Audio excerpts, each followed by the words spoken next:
I think as a biological engineer, our real focus is how can we use engineering, math, and computational analyses to make our surroundings better. We have opportunities that come up all the time, whether that is going to the butcher shop and picking up fresh pig eyeballs, or coming in and watching some of my older students work on microscopes and some of the protein analyses. I love being at Utah State because of the opportunities that undergraduates have in research labs like mine.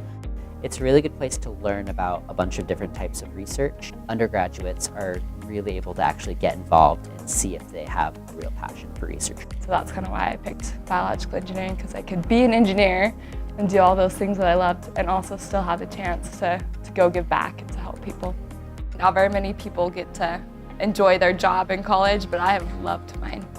Whatever background you have, whether it is an engineering background or more of a biological life sciences background, you have a spot here in the biological engineering department.